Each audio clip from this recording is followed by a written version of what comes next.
यह कहानी है एक रहस्य की, एक ऐसे राज की जो इतिहास के पन्नों में दर्ज हो गया, जो आधी सदी से भी ज्यादा समय से अनसुलझा है।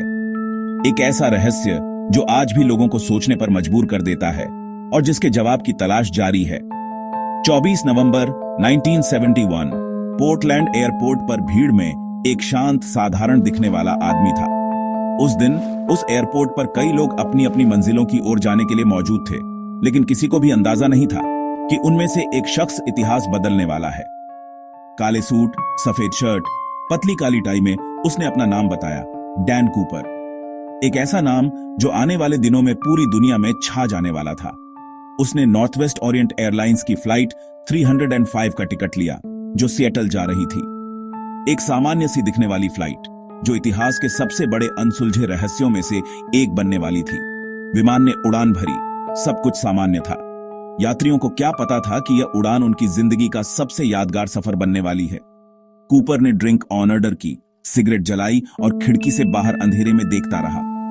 रात का गहरा अंधेरा और कूपर के मन में छिपे इरादे। कोई नहीं जानता था कि वह क्या सोच रहा है, उसके दिमाग में क्या चल रहा था।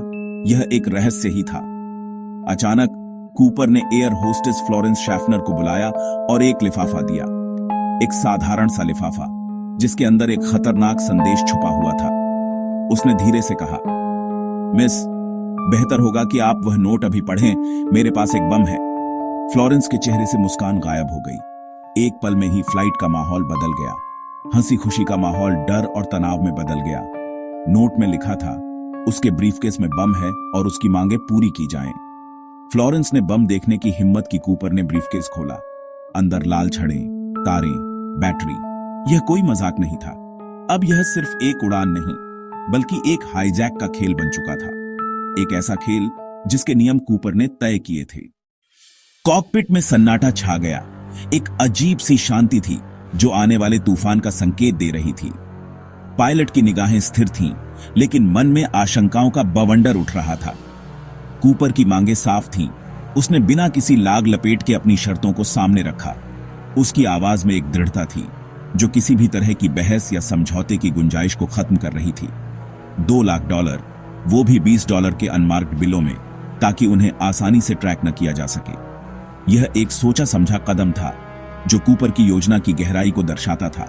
और 4 पैराशूट। यह मांग सबसे ज्यादा चौंकाने वाली थी, जिसने अधिकारियों को भी सोचने पर मजबूर कर दिया। साथ ही विमान को सिएटल में उतरते ही ईंधन से भरने का आदेश, ताकि वह तुरंत उड़ान भर सके। कूपर किसी भी तरह का जोखिम नहीं लेना चाहता था। विमान सिएटल के आसमान में चक्कर लगाता रहा, एक शिकारी की तरह अपने शिकार का इंतजार कर रहा था, जबकि जमीन पर अधिकारी पैसे और पैराशूट का इंतजाम कर रहे थे। हर पल कीमती था और हर फैसला सावधानी से लेना था। कूपर शांत था, ड्रिंक पीता रहा, पैसे भी दिए, जैसे कुछ हुआ ही ना हो। बाकी यात्रियों को भनक तक नहीं लगी कि विमान हाईजैक हो चुका है। वे अपनी दुनिया में मस्त थे, अनजान थे कि उनके बीच एक खतरनाक खेल चल रहा है। 2 घंटे बाद मांगें पूरी हो गईं।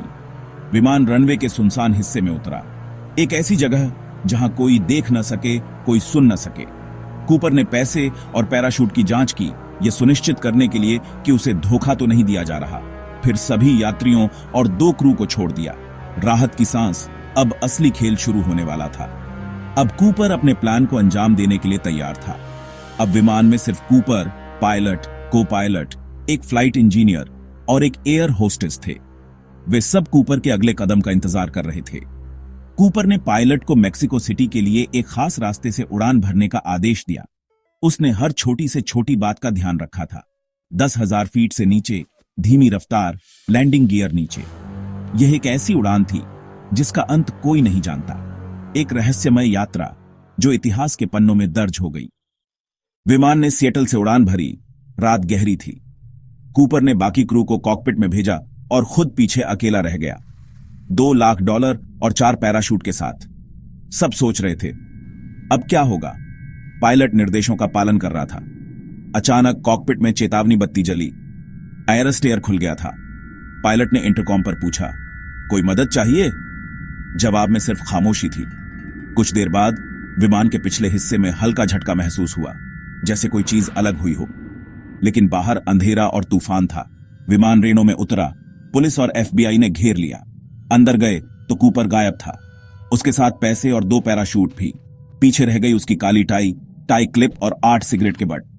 इसके बाद शुरू हुई अमेरिकी इतिहास की सबसे बड़ी जांच। हजारों लोगों से पूछताछ, सैकड़ों सुराग, लेकिन कूपर का कोई पता नहीं चला। ऐसा लगा जैसे वह हवा में ही गायब हो गया हो। कल्पना कीजिए, घना अंधेरा, एक ऐसी रात जहां कुछ भी दिखाई नहीं देता, बर्फीले जंगल जहां हर तरफ बर्फ की मोटी परत जमी हुई है, तापमान 0 से नीचे, हड्डियां जमा देने वाली ठंड। इन्हीं जानलेवा हालात में डीबी कूपर ने बिना किसी तैयारी के 10,000 फीट से छलांग लगाई, एक ऐसे विमान से जो तूफानी मौसम में उड़ रहा था, साधारण सूट और जूते पहने। उसके पास कोई खास उपकरण भी नहीं थे। एफबीआई को लगा ऐसे हालातों में उसके जिंदा बचने की संभावना लगभग 0 थी। नामुमकिन सा लगता था। लेकिन अगर वह मर गया तो उसका शरीर और वो सारे पैसे कहां गए? क्या वो कभी मिलेंगे? सालों तक जंगलों की छानबीन हुई, हर कोने को छाना गया, लेकिन कुछ नहीं मिला, कोई निशान नहीं। 1980 में एक 8 साल के लड़के को खेलते हुए कोलंबिया नदी के किनारे रेत में दबे कुछ पुराने नोट मिले। एक अप्रत्याशित खोज। वही $20 के नोट जो कूपर को फिरौती के तौर पर दिए गए थे। कुल $5,800 बुरी तरह गल चुके, मानो सालों से दबे हुए हों। यह एक अहम सुराग था, लेकिन इस सुराग से रहस्य और गहरा गया। अगर कूपर नदी के पास उतरा तो बाकी पैसे कहां गए? क्या उसने वो पैसे कहीं छुपा दिए थे? क्या वह जिंदा बचा या मर गया? यह सवाल आज भी अनसुलझा है। एफबीआई ने फिर से खोजबीन की, आधुनिक तकनीक का इस्तेमाल किया, लेकिन कुछ नहीं मिला। कुछ मानते हैं कूपर नदी में डूब गया और उसकी योजना नाकाम हो गई, और शायद कुछ पैसे बहकर नदी के किनारे आ गए। बाकी के पैसे और डीबी कूपर आज भी गायब, एक रहस्य बनकर रह गए हैं। डीबी कूपर का भूत एक किंवदंती बनकर एक बार फिर सबको डराने के लिए वापस आ गया था। एफबीआई ने केस को नॉरजैक नाम दिया और पूरी ताकत झोंक दी। कूपर की छोड़ी टाई पर टाइटेनियम के कण मिले, संकेत कि वह शायद एरोस्पेस इंडस्ट्री से जुड़ा था। लेकिन यह सुराग भी बेकार गया। जांच में 800 से ज्यादा संदिग्धों की सूची बनी। कई ने खुद को डीबी कूपर बताया, लेकिन सब झूठे निकले।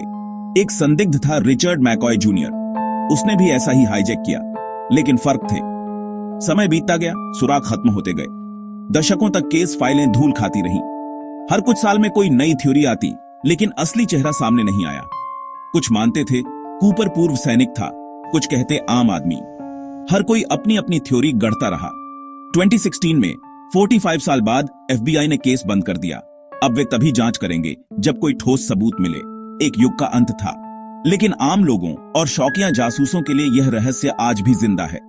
शायद एक दिन कोई इस पहेली को सुलझा ले।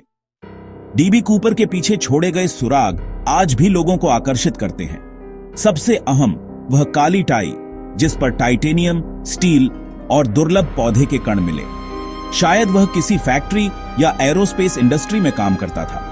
कूपर का विमान और पैराशूट का ज्ञान भी रहस्य है। वह एयर स्टेयर खोल सकता था, कम ऊंचाई और गति पर उड़ान का आदेश दिया। लेकिन उसने एक ट्रेनिंग पैराशूट चुना जो सिलकर बंद था। शायद वह विशेषज्ञ नहीं था।